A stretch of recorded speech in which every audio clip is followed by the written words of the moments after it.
Aprovechando el lanzamiento de la serie de La Casa del Dragón, precuela de Juego de Tronos, he decidido hacer un iceberg de una de las series más vistas de todos los tiempos.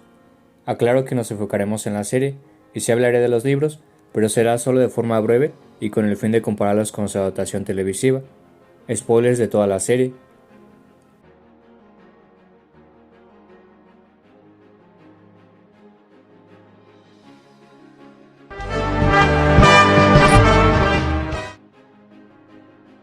Un piloto es el primer episodio que se produce, y si tiene éxito da pie a que se apruebe toda la serie.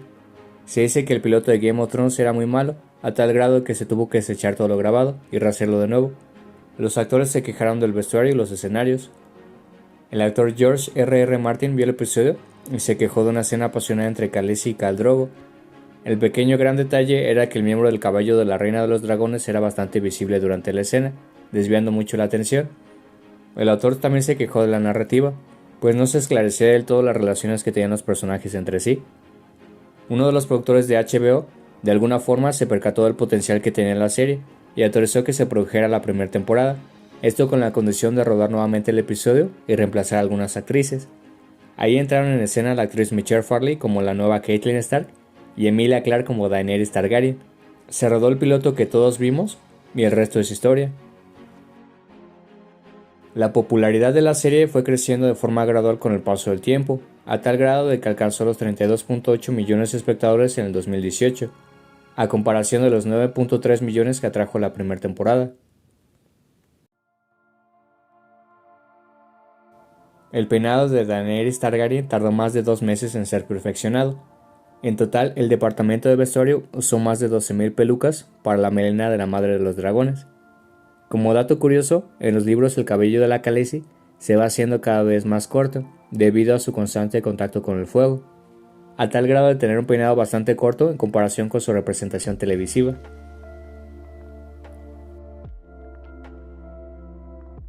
La serie obtuvo más de 132 nominaciones a los premios Emmy y más de 47 estatuillas en las ceremonias que galardonan a lo mejor de la televisión.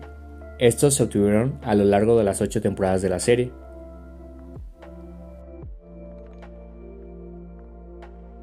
Esta serie es bastante colosal.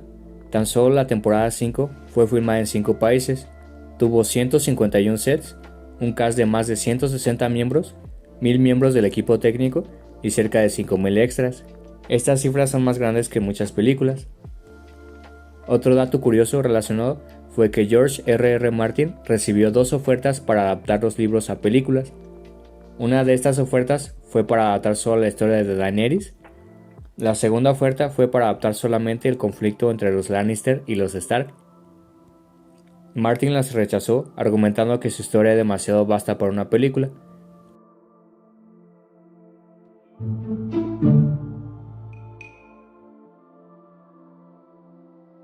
Para la adaptación televisiva, los personajes son algo mayores que sus contrapartes literarias. Solo por nombrar algunos ejemplos están Jon y Robb, que al comienzo solo tenían 14 años, Sansa 11, Arya 9, Bran 7 y Rickon solo 3. Daenerys tenía 13. Se entiende que los actores sean algo mayores y se sorprende un poco que los personajes fueron piezas claves en eventos bélicos y políticos que cambiaron el rumbo de todo un país, siendo aún muy jóvenes. Aunque no resulta muy descabellado, pues era una época medieval basada en el feudalismo y los jóvenes de 15 ya eran considerados hombres.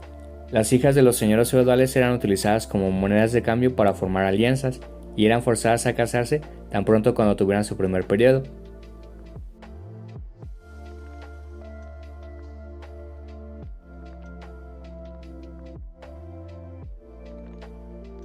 El autor de las novelas se basó en algunas figuras históricas para la creación de algunos personajes. Empecemos con Tyrion Lannister, quien tiene rasgos de Ricardo III de Inglaterra, a quien describen como un ser deforme y lisiado.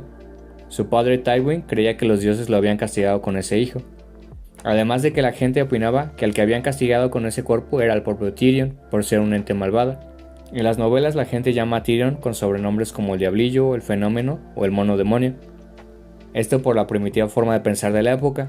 El abuso y las burlas convirtieron a Tyrion en un monstruo que creían que era, al menos en su contraparte literaria. Otro personaje inspirado en la historia inglesa fue Robb Stark, quien se asemeja mucho a Rey Eduardo.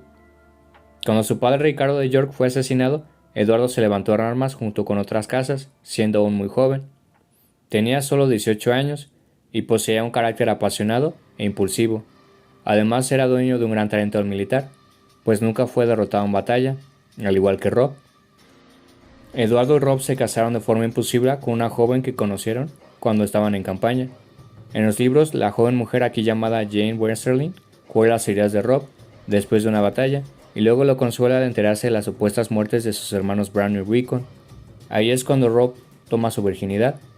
Para rescatar el honor de la joven mujer, la toma como su esposa. En la serie Robb sí se enamora de ella, y ahí decide anular su trato con la casa Frey. Eventualmente esta unión lo llevaría a su caída, pues lastimosamente Eduardo IV sí destrona a Enrique VI y se convierte en rey, a diferencia de Robb, quien fue traicionado y asesinado por uno de sus abanderados. Que por cierto, la infame boda roja se inspiró en sucesos reales. Uno de ellos fue en la Escocia medieval, donde ocurrió la llamada Black Dinner, o Cena Negra, en donde las principales cabezas del clan Douglas fueron a cenar con el rey James II, y estos fueron ejecutados.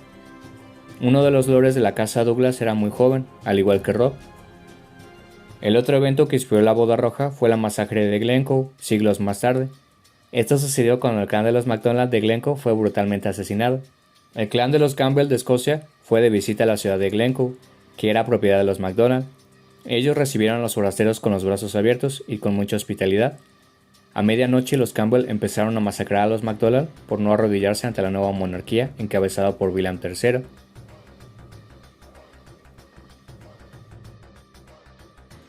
En una entrevista abierta al público, George R.R. Martin comentó que se basó en algunas personas que conoció a lo largo de su vida para crear el personaje de Joffrey. Joffrey, I knew a lot of assholes. También parece haberse basado en Ricardo II de Inglaterra, quien subió al trono a la corta edad de 10 años, y al igual que Joffrey fue un tirano malcriado que murió en extrañas circunstancias. En términos generales, George R.R. Martin se basó en las figuras de la monarquía del Reino Unido y demás países de la Europa occidental para la creación de la mayoría de sus personajes. Además se basó en elementos de la historia antigua en todo el mundo para crear las distintas organizaciones que aparecen en la historia, como la Guardia Nocturna, que tiene elementos de los Caballeros Templarios y distintas órdenes religiosas a lo largo de la historia. Cuando la serie fue emitida, decenas de teorías eran propuestas por los fanáticos. Las más populares de la comunidad tienen que ver con el hecho de que algún personaje principal es secretamente un Targaryen. Bueno, y al final fue Jon Snow quien resultó ser un verdadero Targaryen. Una de las teorías más comentadas fue de que Tyrion era descendiente de la Casa del Dragón.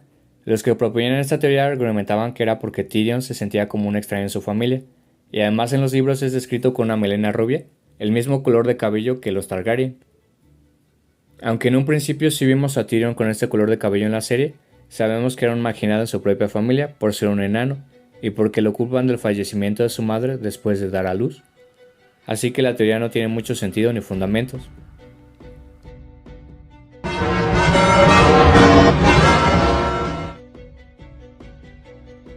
Han pasado más de 10 años desde que el autor completó su última novela.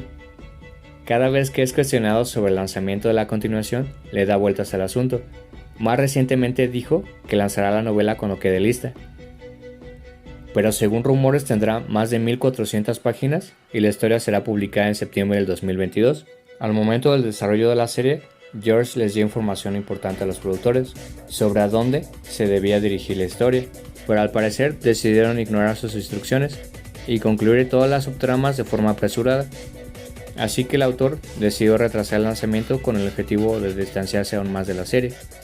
Al menos eso es lo que se rumora. La boda roja es uno de los eventos más trágicos de toda la serie, que acabó con la vida de Robb, Catelyn Stark, además de la esposa de Robb, Talisa, y su hijo aún no nacido. En los libros, la familia Stark tiene una conexión más profunda con todo lo sobrenatural. Esta conexión empieza en el primer capítulo de la serie, cuando los Stark encuentran unos cachorros de lobo gigante. Ned deja que cada uno de sus hijos se quede con un cachorro. Durante el viaje de Bran para convertirse en el cuervo de 3 ojos, lo vemos tomar la mente de su mascota Summer para ver a través de él. En las novelas tanto Jon como Arya son wargs. Recordemos que los wargs pueden ver a través de los ojos de los animales al tomar su conciencia. Cuando John es asesinado en los libros, su última palabra es Ghost, refiriéndose a su mascota.